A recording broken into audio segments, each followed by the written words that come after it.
a disease which used to paralyze thousands of children every year all across the world.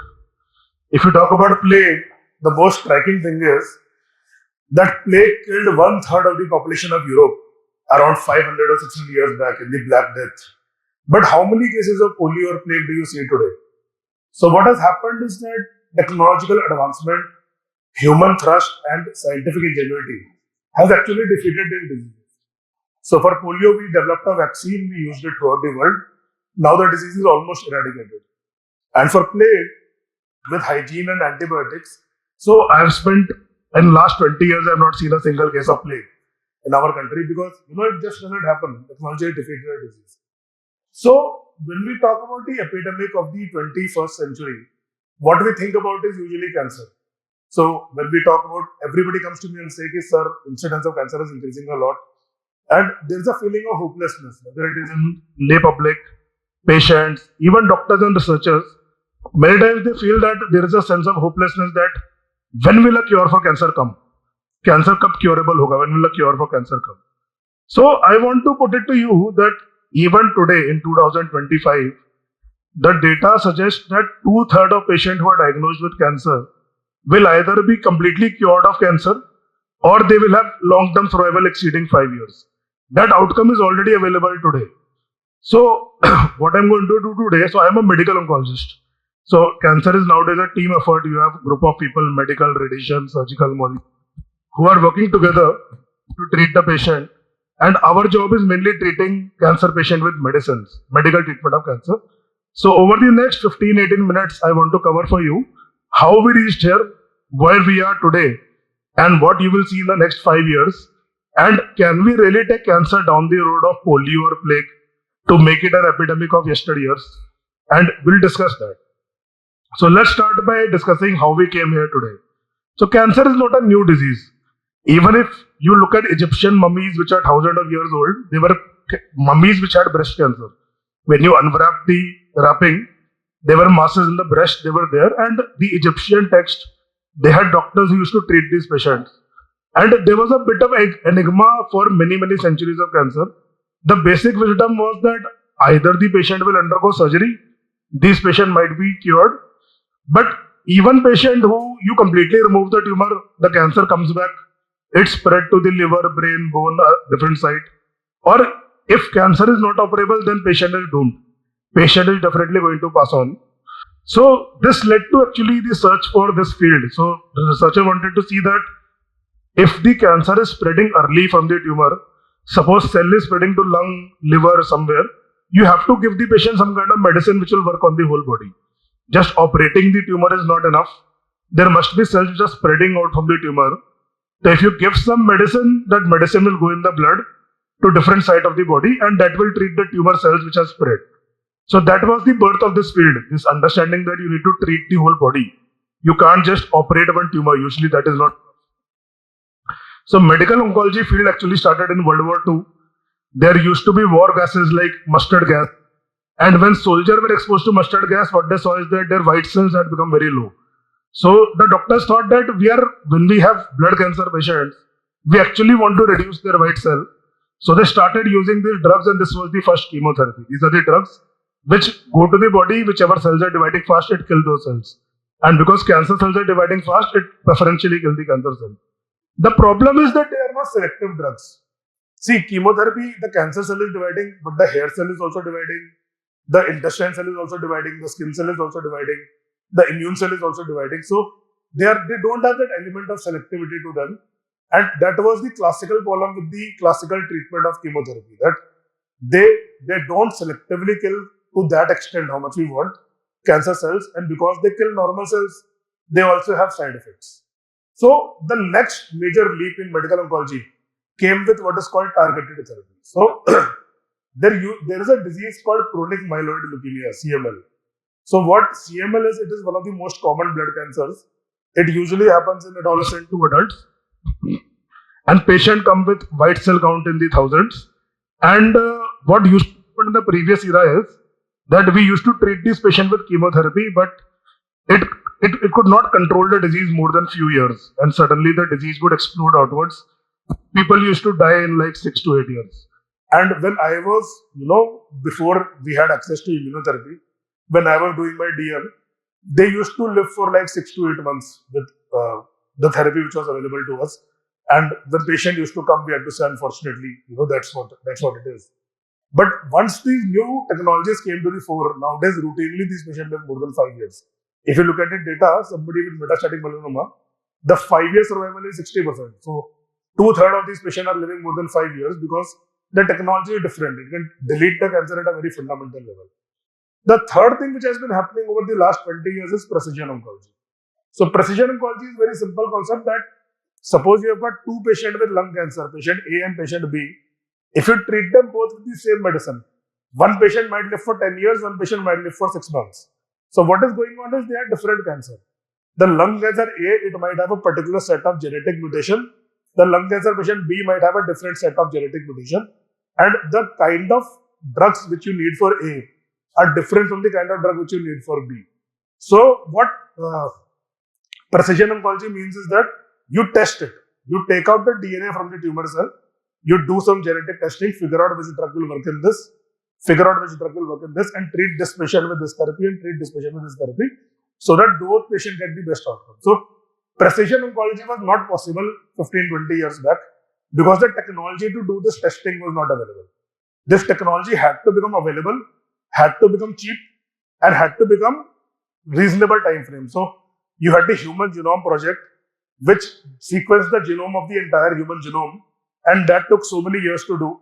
But today, the same genome, you can actually get it in 30 days. It doesn't take that much time, and it might not cost you more than few lakhs. So these seeds of technology actually led to this transformation, that with the availability of this technology, suddenly every cancer split up into 30 different types. Lung cancer split up into 20 types of lung cancer, each of which has their own treatment. And this is the current state of medical oncology. So when I say where are we today, this is where we are today as of 2025. And over the last couple of decades, with these new innovations, the survival of cancer has reached here. So now I'll just discuss what we are looking for in the future. So like I said, 2/3 of cancer patients will be long-term survival, but there's still a lot of work to be done. There are some cancers where the fruits of research have not reached. For example, patients with brain tumors, gallbladder cancer, pancreatic cancer, they still don't do that great because the technical innovations have not reached these cancers so well. And patients with metastatic stage 4 cancer, they don't do that well, except for certain subtypes. So the next generation of therapies are looking to improve the outcome of these patients as well. They improve this percentage and looking towards the future where no one has to die of cancer. So the future of cancer treatment over the next 5 years, although there are a lot of things we can discuss, I'm just going to cover 3 important technologies which we can look at over the next 5 years, and they will change the way we treat cancer. The first is called liquid biopsy. So what is liquid biopsy? See, anywhere in the body, if there is cancer, every day millions of new cells are being created and millions of old cells are dying. So when cancer cells die, they are shed into the blood. You will have shedding of cancer cells into the blood, shedding of cancer DNA into the blood. So in fact, circulating cancer cell for a very long time, it was seen that if you do a blood sample, even in a patient of lung cancer or breast cancer, sometimes you will see cancer cells in the blood. So earlier there was not a good way to detect these cells and manage these cells, but now technology is at that level that you can take out the DNA from the blood and use it for treatment decisions. So I will give you 3 examples where you can use liquid biopsy.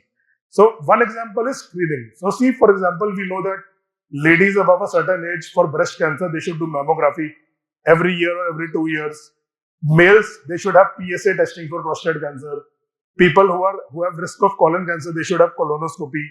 So wouldn't it be easier if you can do a blood test to detect all these cancers? So what is increasingly happening is that research is coming up that even a very small tumor is shedding millions of strands of DNA into the blood every day.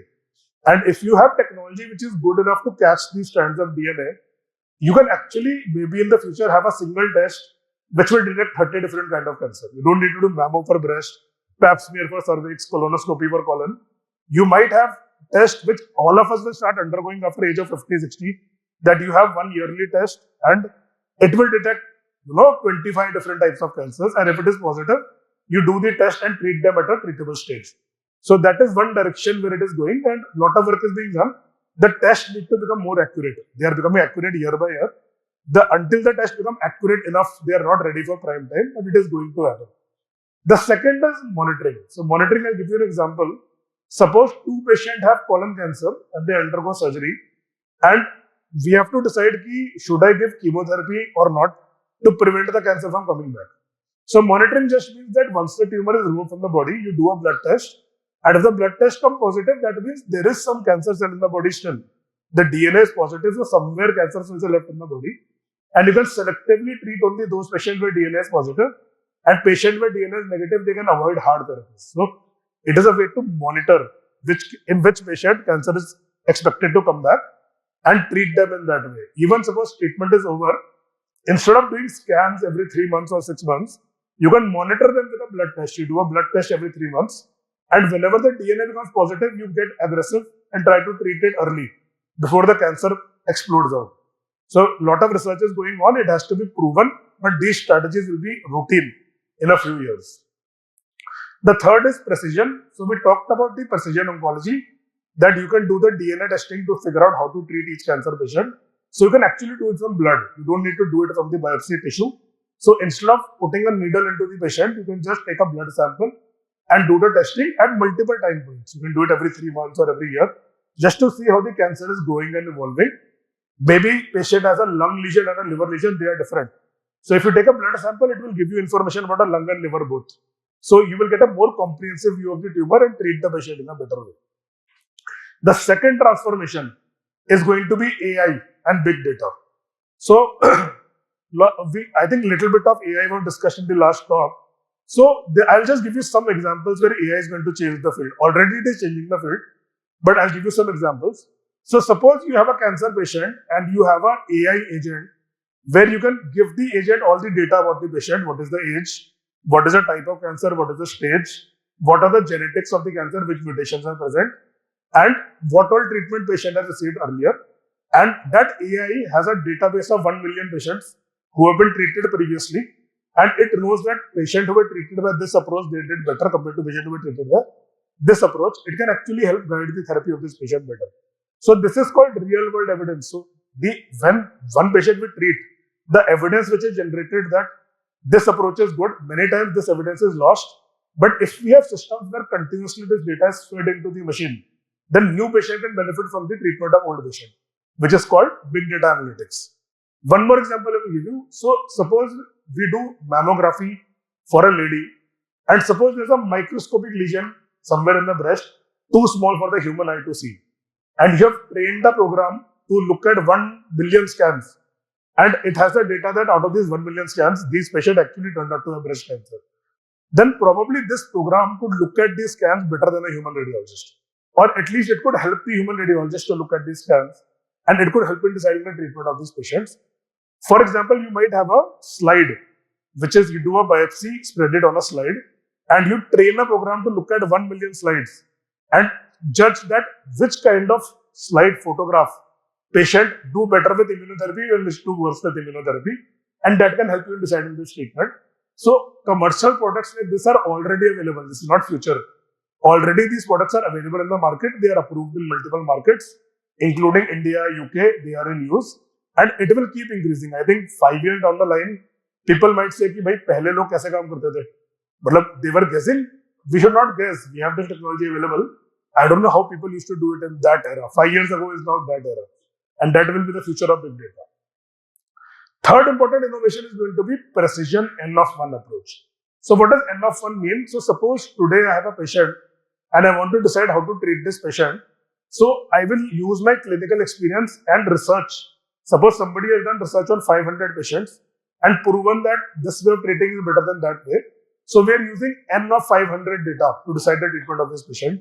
So what is increasingly happening is by using more and more precision technologies, each patient is one individual patient which might have certain kind of cancer which is treatable with certain kind of medicine, and you can create a cocktail of therapies or drugs to treat that specific patient. So one example is CAR T cell therapy.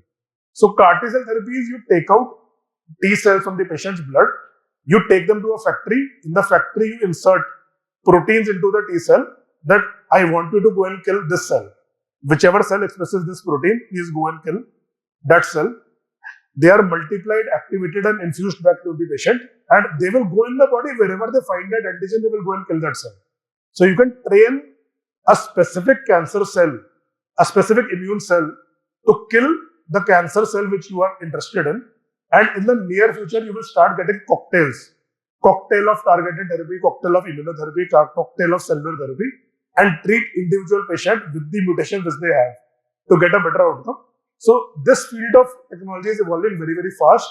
Although we have limited products right now, but I think in 5 years, you will see large advancements in this area, and patient will be treated with this kind of precision approach. So a lot of other things are going on, but in interest of time, I will say is that we have come a very, very long way from a Egyptian. So there was an Imhotep Egyptian physician in 4000 BC, and he wrote in hieroglyphics that when you find a lady with a breast mass and it is hard to be touched, there is no treatment and patient will die in few months. From that time, we are standing here today where the majority of cancer patients can expect to be long-term survivor. So I think it is not unfair to think that our goal about cancer should be same as our goal about polio and plague. We should look for a future where no patient need to die of cancer, and maybe our next generation will look at this word cancer and say, I can't believe that people used to die from this. And that's not an unrealistic goal. And let's together look for a future where nobody has to die for cancer. Thank you.